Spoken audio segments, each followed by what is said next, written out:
It's definitely a tough time for the music industry and fans as the world has lost one of the greats. And I'm talking about Artie. While condolences continue to flood in, so do various theories about what really happened to her. This is why my kids get mad, because I'm be telling them, like, yo, I'm gonna live. Right. I'm like, y'all want me to die and not enjoy life. I'm gonna enjoy life and do certain. Right.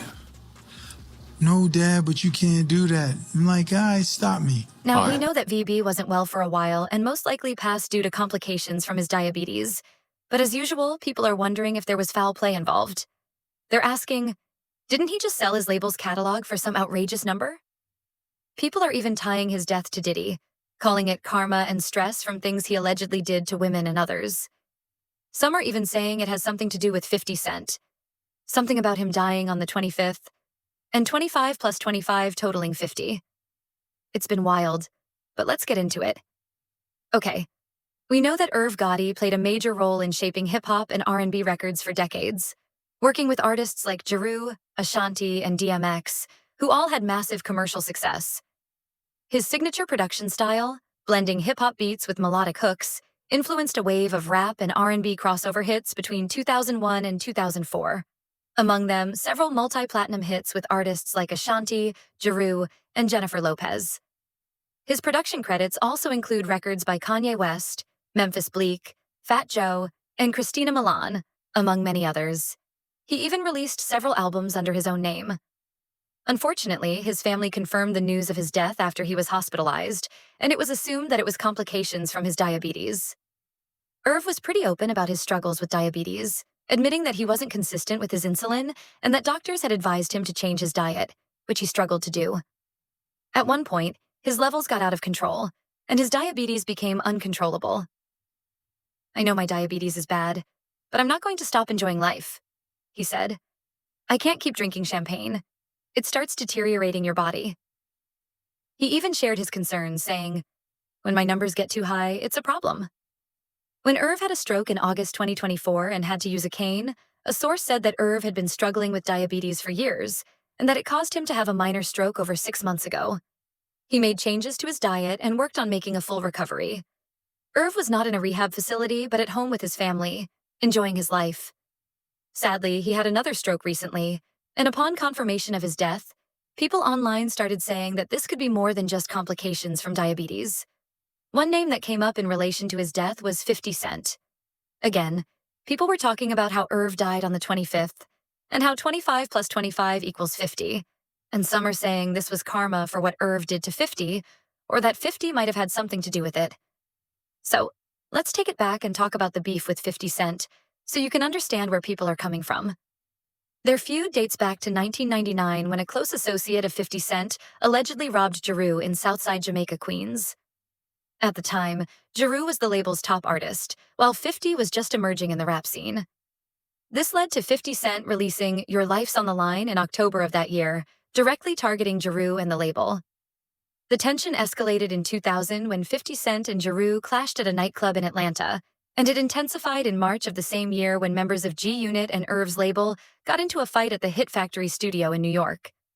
50 Cent was involved in the incident, and later, Jarule and Irv claimed that 50 filed a protective order against them. Not long after, 50 was shot 9 times outside his grandmother's home in Queens. A federal investigation later suggested that Kenneth Supreme McGriff, who had ties to Irv, was involved.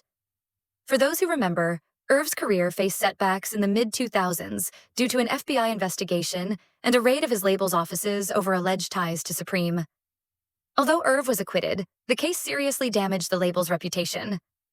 There were rumors that Irv's label orchestrated the attack on 50 Cent in retaliation for 50 mentioning Supreme in Ghetto Quran, where 50 described McGriff as a businessman and mentioned his partner as the one handling the dirty jobs.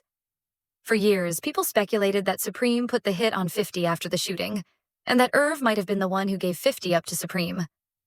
Irv and Supreme also made sure that 50's debut album, Power of the Dollar, never got released, and 50 lost his deal with Columbia Records after the incident. Although there's no hard proof that Irv had anything to do with 50's shooting, their feud continued for years. In 2017, 50 threatened to slap Irv, and in 2021, 50 criticized Irv for his comments on DMX's death. In August 2024, 50 mocked Irv's health struggles on social media after reports of his stroke and the cane. Then, after Irv's death, 50 posted a photo of himself smoking next to a grave and captioned it, "I'm smoking on the Gotti pack." The beef between them went on until Irv's passing. But it wasn't just the beef with 50 that had people talking. There were those who linked Irv's death to Diddy, suggesting that stress contributed to his passing due to upcoming Diddy-related cases. We know Irv wasn't exactly a saint when it came to how he treated women. For instance, Ashanti and Irv had a public war of words after he talked about their relationship on Drink Champs. Ashanti fired back, calling him bitter because he no longer had control over her career. Now, about the Diddy connection. People pointed to an old interview Wendy Williams did with Karine Superhead Steffens after she released her book. In the interview, Superhead exposed how Irv allegedly passed her off to Diddy at a party because Diddy was interested in her. She claimed that there was a lot of shady behavior at the party, and she noticed a lot of gay activities going on. Diddy, she claimed, was paranoid she'd expose their sessions. Superhead also hinted that Irv's behavior mirrored Diddy's. In July 2024, an unnamed woman filed a lawsuit, accusing Irv of coercing her into sexual acts over 2 years, from 2020 to 2022.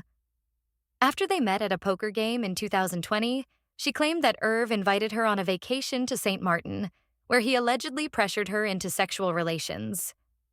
Upon returning, the woman said they entered a relationship, but she claimed it involved forced oral sex in public places like a hotel elevator and a car. According to the lawsuit, the woman said the experience caused her severe emotional harm, leading her to a psychiatric ward. Irv denied the allegations, stating he had always been surrounded by strong women, including his mother, 5 sisters, and daughter.